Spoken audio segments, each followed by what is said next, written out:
How to find your password and email on Fortnite. Hello everyone. In this video, I will show you how to find your password and email on Fortnite. To start the password reset process, click here. Then enter the email associated with your account in the email address field. Then click on the send email. You will receive an email with instructions on how to reset your password. In the password reset email, click on reset password or copy and paste the link to your browser to go to the page. You'll be redirected to a web page to choose a new password. A reset your password pop-up displays. Enter a new password into the new password field.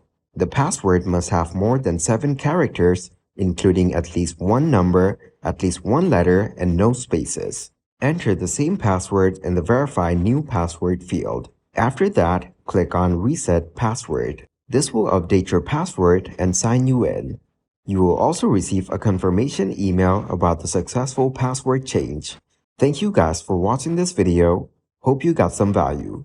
Make sure to like the video and subscribe to the channel to get notified of new videos. See you in the next one.